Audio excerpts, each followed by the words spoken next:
Are you serious? It says- Do I need to look it up? I don't know. Your Honor, I'm not working on hunches here, man. And I understand, Your Honor. The officer initially said he responded to a crash call for service, which occurred on US 50, but then later said the accident occurred on 59.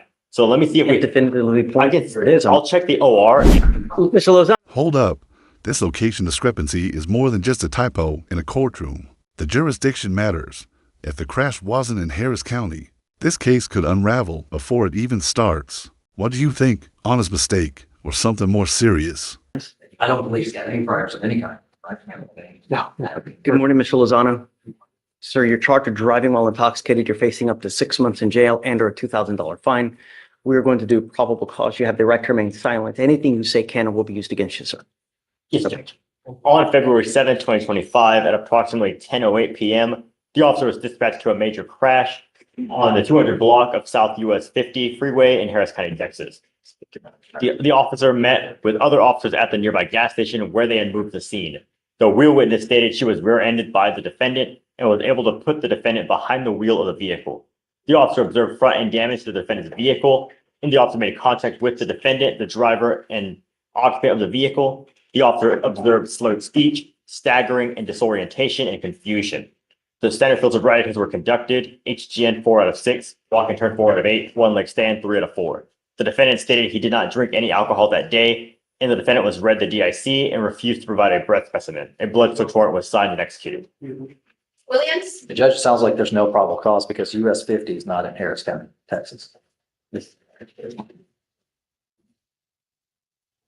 what the road they said it happened though. Where is it? It said US 50, that's not in Harris County. And the DIMS does say 200 block of South US. Are you serious? It says- Do I need to look it up? I don't know. Your Honor, the I did. DIMS further says during the scene of the accident, which occurred on 200 block of South US 59 freeway, Harris County, Texas. But counsel is correct that before they said he responded to a major crash call for service on the 200 block of South US 50 freeway. I So they just heard put, so they put 50, but then later in the DIMS, they just put 59. all right. So they're just two addresses, so I don't know why that's there. But they did say the accident occurred on US 59. Well, that would be a different story. Do you have any other evidence that is pointing to that it's at 59 or is it 50? So, Your Honor, the only thing we have is that statement from the officer, which states that the accident occurred on 200 block of US 59 in Houston, Texas, 77004. Is that what really happened or was it on 50? So that's what I can explain is the officer put. I'm not working on hunches here, man. And I understand, Your Honor. The officer initially said he responded to a crash call for service, which occurred on US 50, but then later said the accident occurred on 59. So let me see if we, Definitively I point. guess, There it is. I'll check the OR and see if they clarify in the complete OR.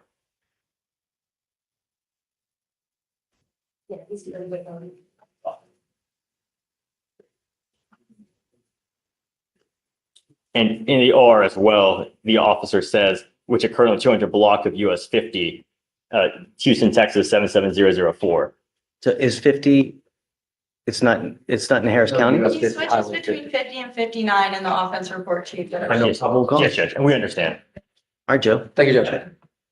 All right, Mr. Lozano, be careful out there. You know what I mean? Really. Just listen to, he's great. He'll help you out whenever you need, you know? All right, man. Good luck. Excuse Judge. Yeah. All right, I'll meet you in the hallway. Okay. You are Alberto Lopez. Yeah. Mr. Lopez, you're charged with driving while intoxicated.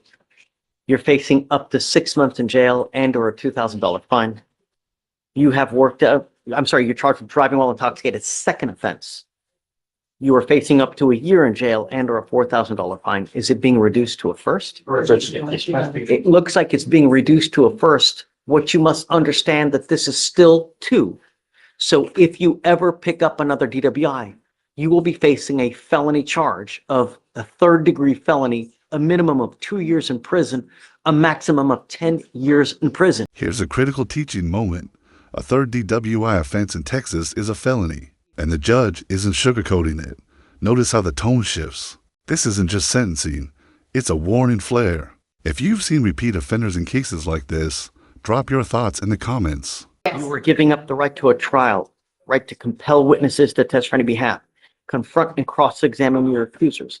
If you are not a citizen, there are possible immigration consequences. You can be deported, excluded from the country, denied naturalization under federal law. You give up the right to appeal. So once you plead guilty, there is no changing this. It will go on your record. It'll be there forever. How do you plead to the offense? Guilty or not guilty? Guilty. I'm going to find you guilty. I will send it you to the agreement. I'm going to suspend your ability to drive for 1 year. Do not drive until you get a license. Good luck to you, sir. Hey, Judge, and Your Honor, I was appointed to this case, and I don't believe my client's financial status has changed since he's been in custody. Could we ask the court to waive the DPS fee? Thank you, Judge. I'm gonna-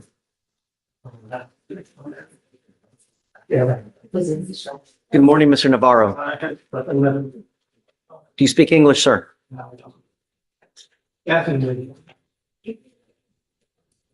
If you're going to play games, it's just not going to go well, man. You know, really. Respectful, please. Your lawyer's asking me to give you a PR bond, but if I know now that you're going to give me issues, I'm just not going to do it, you know? My soul, the only thing I want to do is protect the public. Do you understand? So your lawyer is asking me to, you know, give you a PR bond, but what I need to know is if we let you out, is there going to be a problem with mom?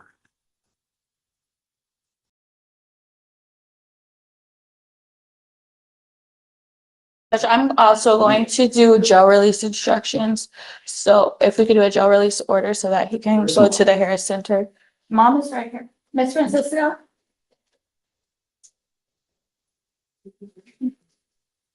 The main concern, Judge, he needs to get on his medication. So I spoke with Mom. If we can do a PR bond, I can do a jail release order for him to go to the Harris Center. Blas is still here. Do you speak English, man? Yes. Oh, wonderful. Okay. Are you okay if he goes back to your house? I want, if you just wanted to get him like a getaway, that's what I want, you know. So what, I wish I could just find a place where they could put my name a month to make sure he is on the medications and stuff like that. well, I can make it a condition of his bond that he's supposed to take his medication. And if he doesn't, then, That's what makes him start acting out because I can't force it anything. well, I am now making it a condition of your bond that, Mr. Navarro, if you want to be out on a PR bond, you have to take your medication. If you don't, then no more PR bond. Do you understand? I'm not asking for much. He's not very, he doesn't even know how to talk to people, and, you know, his mind is like sometimes not there, you know what I mean? He understands certain things, but I just have a problem with him. You know, he takes it out on me, not no one else, you know what I'm saying? But I don't want to get him spraying on him because he's gonna be on the street homeless, you know, and I can't let my son live in the street. I got it. I understand. And I'm okay with it. Mr. Navarro, do you want me to let you out? Let me out to my home house, area. You have to understand though, I want you to take the medication. Do you understand? If you do not, mom is going to call us, let us know, and then you're going to be right back here with us. So I want you to understand. Okay, real talk.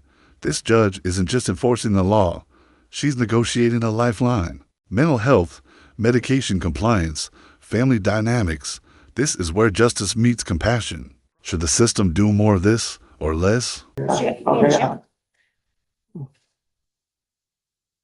So mom, I'm going to give you, or you were going to give her your phone number. So if you have any problems, call her, let her know. She'll talk to me and we'll take care of business for you. Tell him that if the cops show up, he's not gonna get out, he's gonna stay here. Come on, everybody. You say that, Junior, because we're here in front of the judge. Okay. But you have to take life serious, Junior. Mm-hmm. That hurts me to see you like this. We don't want to keep you. Okay, that sounds good to me, but still, okay. Next time you're getting out, Okay, yeah, I know. you better. Okay, Mr. Navarro, make me proud, huh? Just keep taking the medication. Good things happen, all right? Okay, Thank you, yeah, Judge. I'll grant it for you.